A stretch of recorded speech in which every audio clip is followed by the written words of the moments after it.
솔직히 말하면 저는 사람들이 왜 아이패드 프로를 살까 생각했어요. 일단 너무 비싸기도 하고 M1 칩에 뭐 스피커가 4개고 주사율이 120Hz 프로모션 뭐 어쩌고 저쩌고, 특히 이 M1 칩셋이 있는 이 아이패드 프로의 성능을 100% 이 가격만큼 다 제대로 누릴 수 있는 사람이 얼마나 될까라고 생각했거든요. 애플 펜슬에 정품 매직 키보드까지 합하면 거의 막 200만 원은 금방 넘어간단 말이에요. 이모티콘 작가나 뭐 캘리그라피, 뭐 디자이너, 이걸로 영상 편집을 하는 사람, 아이패드로 비즈니스를 제대로 하거나 고사양의 게임을 아이패드로 엄청 많이 한다, 이런 소수의 프로들만이 아이패드 M1 칩셋의 성능을 온전히 누릴 수 있을 거다, 아이패드 값어치를 뽕 뽑을 수 있을 거다 라고 생각했어요.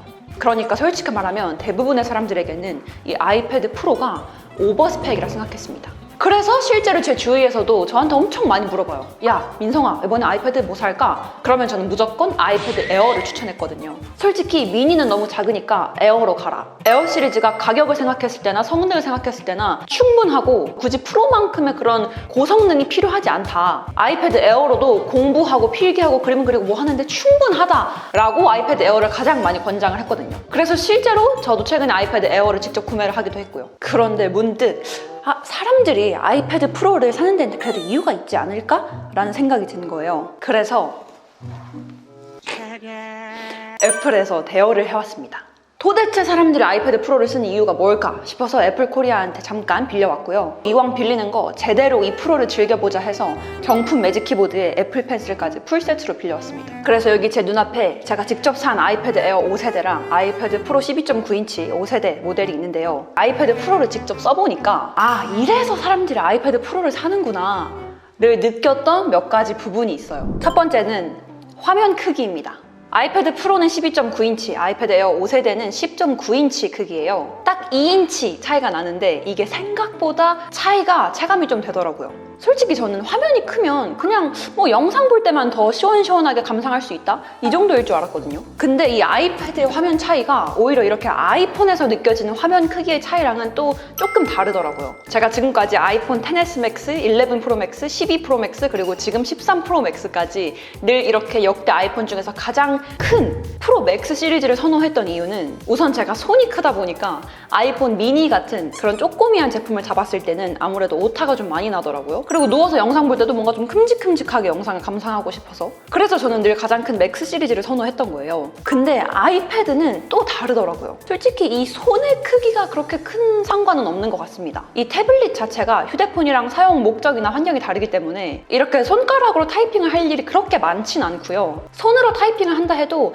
아이패드 미니처럼 작은 사이즈가 아닌 이상 이미 이 태블릿 자체가 웬만한 휴대폰보다 훨씬 크기 때문에 손이 작든 크든 손으로 이렇게 타이핑하는 게 번거로운 건 마찬가지예요. 그래도 아이패드 프로 같은 경우는 화면이 널찍널찍하다 보니까 확실히 넷플릭스나 유튜브 같은 거 영상 볼 때 큼직큼직해서 시원시원하긴 하더라고요. 근데 제가 이 아이패드 프로의 강점을 느낀 건 단순히 이 유튜브 볼 때 화면이 커서가 아닙니다. 스플릿 뷰에서 저는 역시 프로구나를 느꼈어요. 이제 이 스플릿 뷰는 아이패드의 핵심 기능이라고도 할 수 있는데요. 스플릿 뷰로 이렇게 동시에 두 화면을 띄웠을 때 분명히 화면을 반반 나눠 쓰는 건데도 큼직큼직해요. 솔직히 큼직큼직은 아니고요. 상대적으로 큼직큼직하다입니다. 아이패드 에어로는 같은 화면을 스플릿 뷰를 했을 때도 아무래도 화면을 반으로 나눠 쓴다라는 느낌이 좀 강해요. 그래서 한쪽엔 메모, 한쪽엔 인터넷이나 굿노트 같이 스플릿 뷰로 두 개의 앱을 동시에 띄워놓으면 아무래도 둘 다 화면이 작아지기 때문에 다른 한쪽을 매번 이렇게 터치로 확대를 해야 하는 일이 많았어요. 근데 확실히 이 12.9인치 아이패드 프로로 스플릿 뷰를 하니까 와, 이게 화면을 나눴는데도 글씨가 잘 보이잖아 싶더라고요. 그래서 이 부분은 확실히 논문 자료를 보면서 막 이렇게 열심히 필기를 하거나 스플릿 뷰로 두 개의 앱을 동시에 띄워놔야 할 때, 그렇게 멀티태스킹을 많이 하시는 분들에게는 확실히 이 아이패드 프로의 12.9인치가 주는 사이즈가 매력적일 수 있겠더라고요. 그리고 이 디스플레이 크기에서 오는 강점을 좀 더 얘기를 하자면 확실히 화면이 크니까 한 번에 더 많은 정보를 담을 수 있어요. 예를 들어서 제가 메일 앱에서 이렇게 3개의 열을 볼 수 있는데요. 물론 아이패드 에어에서도 똑같은 화면을 띄울 수는 있지만 이렇게 3개의 열을 펼치게 되면 아무래도 맨 오른쪽 화면이 좀 잘린다라는 느낌이 있어요. 근데 제가 실제로 에어 유저잖아요. 에어만 쓸 땐 몰랐는데 확실히 아이패드 프로를 써보니까 이 넓은 화면에 모든 정보가 다 들어옵니다. 그래서 막 이렇게 확대를 하고 스크롤 넘기고 이럴 필요가 없어요. 문서 작업을 할 때도 동시에 두 페이지를 띄워놓고 보고서를 적는다든지 확실히 화면이 넓으니까 가지는 장점이 많겠죠. 제가 인스타그램 스토리에도 아이패드 프로를 왜 사나요? 물어보니까 어떤 분께서 11인치도 고려를 했는데 스플릿 뷰를 생각하면 다른 건 화면이 너무 작아져서 망설여진다. 그분은 법을 공부하시는 분이었나 봐요. 법을 공부할 때 이 스플릿 뷰로 국가법령정보센터 뭐 이런 걸 띄우고 필기할 때 좋아요 라고 하시더라고요. 확실히 이렇게 멀티태스킹, 스플릿 뷰를 많이 쓰시는 분들한테는 아무래도 화면이 큰 프로가 매력적이겠죠. 자, 그리고 키보드.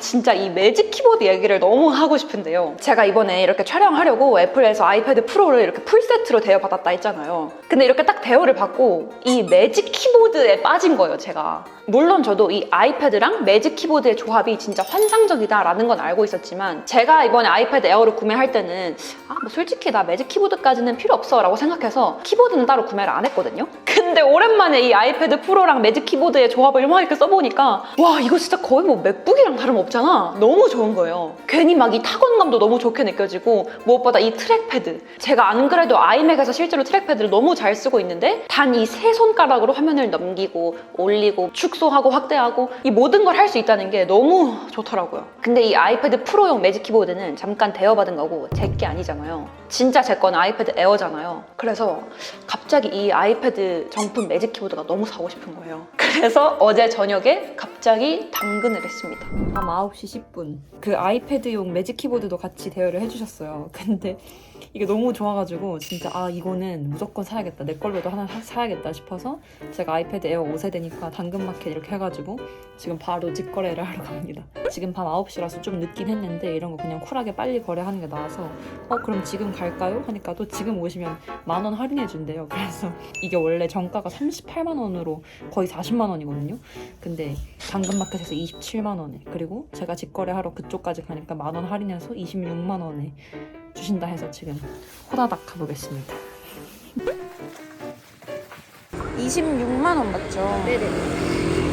아무튼 이렇게 정품 매직 키보드를 장착을 했을 때 확실히 프로가 키보드의 배열도 더 넓고 전체적으로 키보드도 같이 크기가 커지기 때문에 손가락이 타이핑할 때 편해요. 그러니까 기존에 평소에 다들 쓰시는 그 컴퓨터 키보드랑 가장 비슷한 크기의 배열인데요. 아무래도 아이패드 에어의 매직 키보드를 장착을 했을 때는 확실히 프로보다 사이즈가 좀 작아지다 보니까 손가락이 조금 이렇게 움츠러든 느낌? 아이패드 프로보다 이 키보드 자체가 한 20% 정도 좀 더 작아진 느낌이거든요. 그러다 보니까 아이패드 프로에 있는 매직 키보드를 쓰다가 아이패드 에어에 있는 매직 키보드를 쓰다 보니까 적응을 하는데 조금 시간이 걸리더라고요.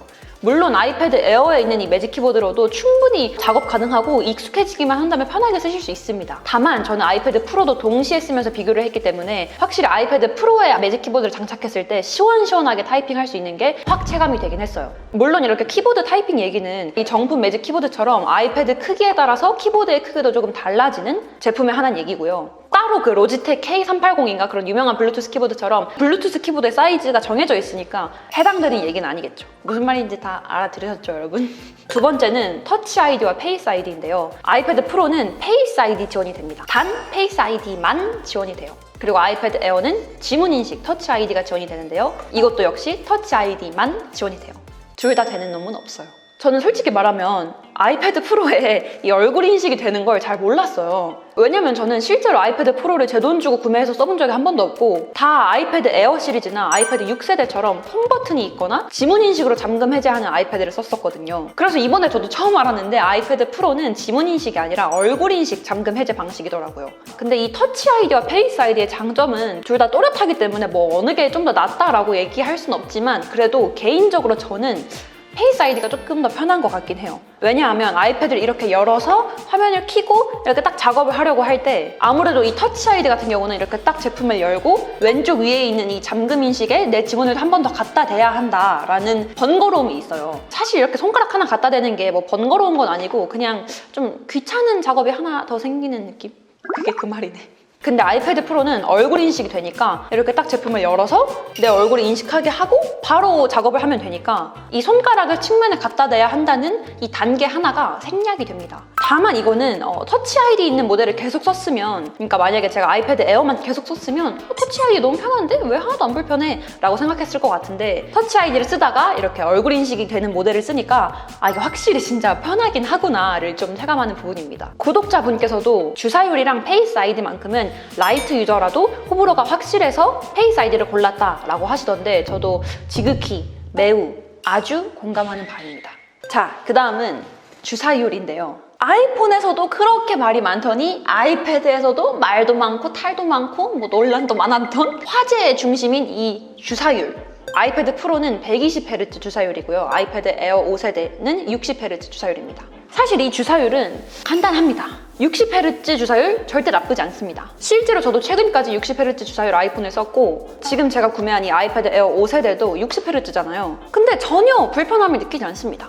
다만 역체감이 문제입니다. 그러니까 60을 쓰다가 120Hz 주사율로 넘어갔을 때는 당연히 너무 좋구나 해서 큰 문제가 없는데 120Hz짜리를 쓰다가 60Hz를 쓰면 그 역체감이 이렇게 다 인식을 하는 순간 좀 크게 느껴져요. 주사율이라는 게 초당 프레임을 얼마나 더 많이 보여주느냐 이거예요. 그래서 아무래도 이 주사율은 인터넷 스크롤을 할 때 가장 많이 느끼는데요. 솔직히 말하면 인터넷 스크롤 할 때 막 맨날 막 이렇게 엄청 빨리 넘기는 것도 아니고 다 그냥 약간 스르륵 스르륵 이 정도로 넘기잖아요. 근데 그래도 달라요. 저도 솔직히 크게 다르지 않을 거라 생각했는데 어젯밤에 이렇게 직접 두 개 모델을 동시에 놓고 비교해보니까 진짜 다르긴 다르더라고요. 당연히 다르겠지. 숫자가 2배가 차이가 나는데. 확실히 아이패드 프로 120Hz 주사율에서는 뭐랄까 내가 손을 움직임과 동시에 화면도 같이 이렇게 부드럽게 넘겨주는 그런 느낌이 있거든요. 근데 이걸 쓰다가 아이패드 에어로 넘어오면 확실히 이 60Hz가 끊겨진다고 느껴져요. 근데 이건 말씀드렸다시피 60Hz짜리 주사율 모델만 썼으면 불편함을 절대 못 느끼고 120Hz랑 직접 비교를 했을 때 확실히 느껴지는 차이점이라서 주사율 때문에 프로를 구매했다라는 분들도 꽤 계시더라고요. 자, 그리고 스피커. 프로는 스피커가 양쪽에 2개씩 총 4개고요. 아이패드 에어는 한쪽에만 2개 있습니다. 그래서 당연히 양쪽에 스피커가 달린 이 아이패드 프로의 오디오가 훨씬 입체적이고 풍부하게 들려요. 뭐 이건 당연한 거지. 근데 이 오디오가 저한테 그렇게 큰 메리트는 딱히 아니었던 게 개인적인 생각입니다, 여러분. 당연히 소리를 크게 틀수록 이 스피커 개수에 따른 볼륨의 차이가 느껴져서 아이패드 프로의 스피커가 당연히 훨씬 좋구나, 입체적이구나 라는 건 알겠는데 평소에 유튜브나 넷플릭스 볼 때 그렇게 막 볼륨을 크게 틀 거 아니잖아요. 인강을 들을 때도 그렇고 보통 좀 적당히 작은 볼륨의 오디오로 컨텐츠를 감상하기 때문에 소리를 막 그렇게 엄청 빵빵하게 틀고 막 둥치둥치 막 춤춰 막 적당한 볼륨에서 비교해 봤을 때 스피커가 막 그렇게 엄청난 메리트라고 느껴지진 않았습니다. 그리고 마지막으로 무게인데요. 제가 이렇게 아이패드 프로를 잠깐 대여해서 써보면서 무게가 조금 크리티컬 하더라고요. 공식 스펙상으로는 아이패드 프로는 682g, 아이패드 에어는 461g입니다. 한 220g 정도 차이가 나죠. 다른 액세서리 없이 그냥 이렇게 정말 생 아이패드만 들고 비교를 했을 때는 이 정도 무게 차이야 뭐 아이패드 프로인데 좀 감수하지 할만하거든요. 근데 여러분 아이패드만 이렇게 들고 다니시는 분 많이 없잖아요. 대부분 여기에 케이스를 끼우거나 저처럼 이렇게 매직 키보드를 장착을 하거나 여기 위에 또 애플 펜슬도 올려놔야 되고 그리고 또 이게 비싼 제품이다 보니까 이렇게 막 케이스에 넣어서 애지중지 보관하고 그런단 말이에요. 그러니까 자꾸 무게가 늘어나요. 그래서 아이패드 에어도 그렇게 추가 액세서리를 장착하면 자꾸 무거워지는데 이 아이패드 프로는 특히 제가 지금 이 매직 키보드를 장착해서 그런가 이렇게 들었을 때 진짜 무겁더라고요. 휴대하면서 들고 다닐 일이 많으신 분들한테는 조금 단점이 될 수 있을 것 같아요. 물론 그렇다고 막 어깨가 빠질 정도로 무겁고 막 그런 건 아니지만 무게가 생각보다 진짜 꽤 무거워서 조금 고민해보셔도 좋을 것 같습니다. 자, 그래서 결론은 제가 아이패드 프로 왜 사시나요?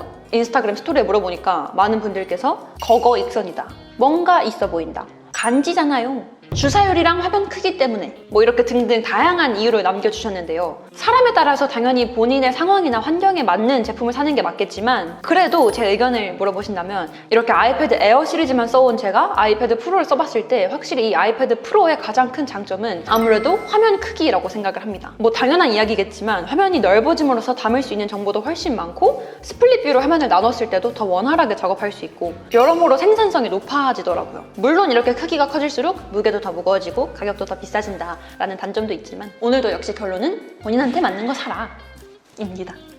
참 무책임한 유튜버죠. 이 전자제품을 사는 것도 정해진 답이 있는 건 아니잖아요. 누구는 아이패드 프로가 너무 비싸고 오버스펙이라고 생각하지만 누구는 가격보다 내가 아이패드 프로로 그런 생산성 있는 일을 하는 게 훨씬 중요한 사람도 있을 수도 있고 제가 옛날 영상에는 막 이런 사람은 이거 사세요, 이런 사람은 이거 사세요 이런 식으로 좀 얘기를 많이 했다면 요즘은 정말 세상엔 다양한 사람들, 다양한 환경에 놓인 사람들이 많기 때문에 내가 막 정확한 결론을 내려준다기보다는 여러분들에게 내가 직접 써보고 후기를 좀 알려드린다라는 느낌으로 그러니까 내가 이 두 제품을 그래도 먼저 써본 사람으로서 이런 장단점이 있더라고요 를 알려줘서 여러분들의 선택지를 조금 넓혀주는 그런 역할만 내가 작게라도 기여를 하고 싶다 그러면 충분하다 라는 생각을 합니다.